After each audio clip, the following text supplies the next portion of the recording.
Suroj Google രണ്ട് മുന്നണികളും വർഗീയ കാർഡ് ഇറക്കുന്നു എന്നാണല്ലോ ഇന്ന് കെ സുരേന്ദ്രൻ പറഞ്ഞത്.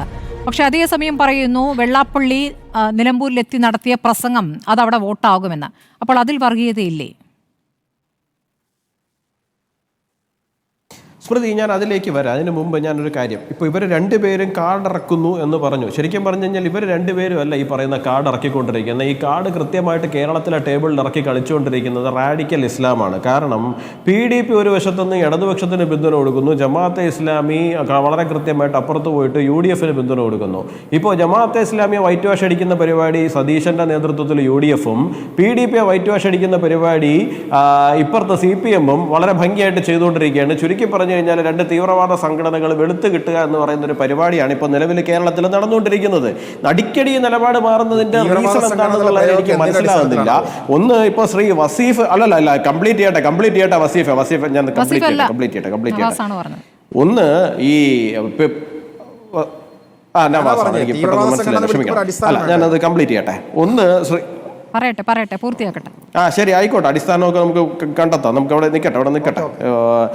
ഒന്നാമത്തെ കാര്യം എന്ന് പറഞ്ഞു കഴിഞ്ഞാൽ ഈ വസീഫ് ഇവിടെ പറയുന്നുണ്ടായിരുന്നു PDPയുടെ നിലപാടൊക്കെ മാറി, പഴയ PDP ഒന്നുമല്ല, ഇപ്പോൾ PDP പച്ചവെള്ളം ചവച്ചു കുടിക്കുന്ന പാവങ്ങളുടെ പാർട്ടിയാണെന്ന്. ഒക്ടോബർ 2024 2010-ലോ 2009-ലോ ഒന്നും അല്ല കേട്ടോ, ഒക്ടോബർ 28 2024 വാർത്തയാണ്, മനോരമയുടെ വാർത്തയാണ്. മനോരമ ഇംഗ്ലീഷിൽ പ്രസിദ്ധീകരിച്ചിരിക്കുന്ന വാർത്തയാണ്. The Muslim League is supporting the communalism of Jamaat-e Islami and PDP who are demanding the creation of an Islamic state in the country. The recent elections have proved that the ideology of these organizations has usurped the Muslim League secularism. ഈ പറഞ്ഞിരിക്കുന്നത് CPM-ന്റെ സംസ്ഥാന secretary ആയിട്ടുള്ള Shri MV ഗോവിന്ദനാണ്. അദ്ദേഹം PDP, Jamaat-e Islami എന്ന് പറയുന്ന രണ്ട് വർഗീയ പാർട്ടികൾ, മതരാഷ്ട്രം ആവശ്യപ്പെടുന്ന രണ്ട് പാർട്ടികൾ, ഈ രണ്ട് പാർട്ടികളും കൂടി മുസ്ലിം ലീഗിന് പിന്തുണ കൊടുത്തിരിക്കുന്നത് അവരുടെ ഫേക്ക് സെക്കുലാറിസത്തിനെയാണ് കാണിക്കുന്നത് എന്നാണ് പറഞ്ഞു വെച്ചിരിക്കുന്നത്.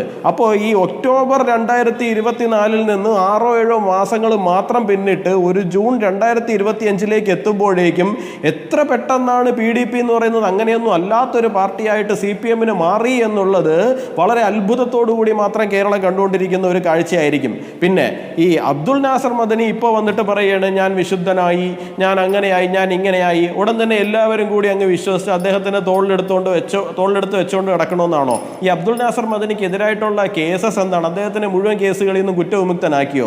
അദ്ദേഹത്തിന് ബാംഗ്ലൂരിലുള്ള സീരിയൽ ബ്ലാസ്റ്റ് കേസിൽ നിന്ന് അദ്ദേഹം കുറ്റവിമുക്തനായിട്ടുണ്ടോ വസീഫെ? എനിക്ക് മനസ്സിലാകാത്തതുകൊണ്ട് ഞാൻ ചോദിക്കുകയാണ്. കേരള പോലീസിന്റെ നിലപാട് എന്താണ് ആ വിഷയത്തിൽ? CPM-ന്റെ നിലപാട് തന്നെയാണോ കേരള പോലീസിന്റെ നിലപാട്?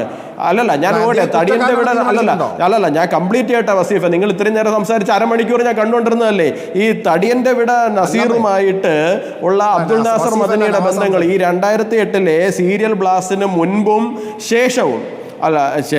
ഞാൻ വസീഫിനോട് മറുപടി പറയുമ്പോൾ നവാസിന് എന്തിനാണ് ഇത്ര പൊള്ളുന്നത്? നിങ്ങൾക്ക് എന്താ മദനിയോട് നിങ്ങൾക്കും താല്പര്യമുണ്ട്, ഞങ്ങൾ പറഞ്ഞല്ലോ. അപ്പോൾ നിങ്ങൾ രണ്ടുപേരും ഒരേ നാണയത്തിൻ്റെ രണ്ട് വശങ്ങളാണെന്ന് നിങ്ങൾ തന്നെ പ്രൂവ് ചെയ്തുകൊണ്ടിരിക്കുകയാണ്. ഞാൻ വസീഫിനോട് മറുപടി പറയുമ്പോൾ പൊള്ളുന്നത് അപ്പുറത്തെ നവാസിനാണ് എന്ന് മാത്രമേ ഉള്ളൂ.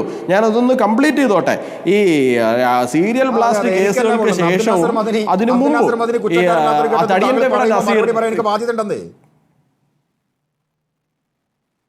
അല്ലല്ല, താങ്കളത് താങ്കളുടെ അവസരത്തിൽ പറയുന്നത്. താങ്കൾ ഇത്രയും നേരം ഇരുന്ന് ഇവരെ മുഴുവൻ വൈറ്റ് വാഷ് അടിച്ചപ്പോൾ ഞാനൊന്നും മിണ്ടിയില്ലല്ലോ. എൻ്റെ അവസരത്തിൽ ഞാൻ പറയുന്നതല്ലേ ഉള്ളൂ. ഞാൻ കേസുകളുടെ അടിസ്ഥാനത്തിലല്ലേ പറയുന്നത്. കോടതിയിൽ അന്വേഷണ ഏജൻസികൾ കൊടുത്തിരിക്കുന്ന റിപ്പോർട്ടിന്റെ അടിസ്ഥാനത്തിൽ മാത്രമല്ല ഞാൻ സംസാരിക്കുന്നത്.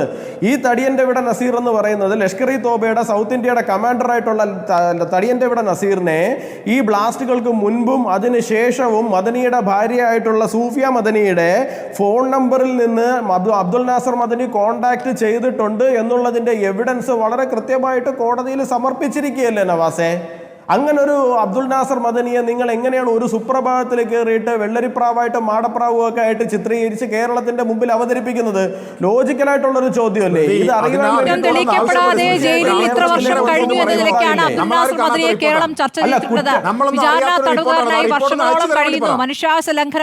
അല്ല, കേരളം പല രീതിയിൽ ചർച്ച ചെയ്യുന്നേ. കേരളം പല രീതിയിൽ ചർച്ച ചെയ്യും. കേരളം ഇവിടെ ഇരുന്നുകൊണ്ട് അല്ലല്ല, ഞാൻ പറയട്ടെ, ഇവിടെ കേരളം ചർച്ച ചെയ്യുന്ന വിഷയങ്ങളൊക്കെ വളരെ രസകരമായ വിഷയങ്ങളാണ് സ്മൃതി.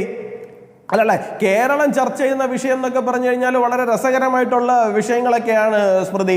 കേരളം ചർച്ച ചെയ്യുന്നത് ഡൊണാൾഡ് ട്രംപിനെതിരായിട്ട് MA ബേബി ഇവിടെ ഇരുന്ന് ഷോക്കോസ് നോട്ടീസ് കൊടുക്കുക, അപ്പുറത്തുള്ള ഏതെങ്കിലും കുണ്ടറ പഞ്ചായത്ത് അമേരിക്കയുടെ ഫാസിസത്തിനെതിരായിട്ട് പ്രമേയം പാസ്സാക്കുക. അമേരിക്കയുമായി ബന്ധപ്പെട്ട നിലപാടെടുക്കുന്ന പ്രധാനം തന്നെയാണല്ലോ യുവരാജ് ഗോകുൽ. പോയിട്ട് പ്രത്യേകിച്ച് അല്ലാതെ മൈ ഫ്രണ്ട് എന്ന് പറഞ്ഞിട്ട് സ്വന്തം ജനതയുടെ ചങ്ങലക്കിട്ട് കൊണ്ടുവരുമ്പോൾ മിണ്ടാതിരിക്കുന്നതല്ലോ നിലപാട്.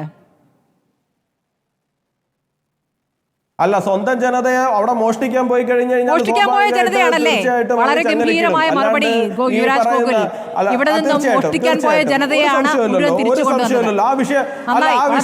ആ വിഷയത്തിൽ നമുക്ക് ചർച്ച നടത്താം. സ്മൃതി വിളിക്കൂ, ഞാൻ വളരെ ഡീറ്റെയിൽഡ് ആയിട്ട് തന്നെ ആ വിഷയത്തിൽ ചർച്ച നടത്താം. ശരി, അപ്പോൾ അമേരിക്ക നാട് കടത്തി ഇന്ത്യക്കാർ മുഴുവൻ മോഷ്ടാക്കളാണ് എന്നാണ് BJP പ്രതിനിധി പറയുന്നത്.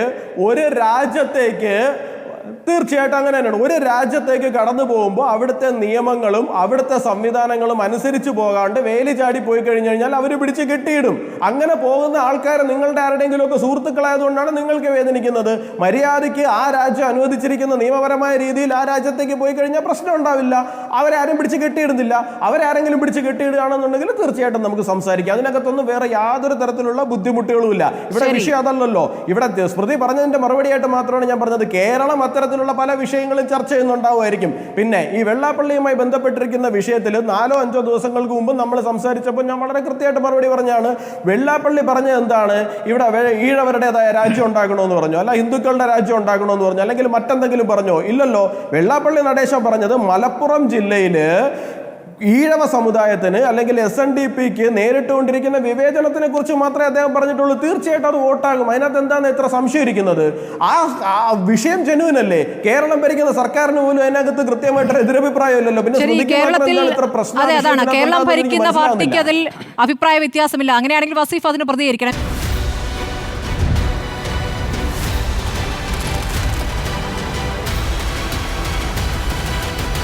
Debate with Smruthi Paruthikad.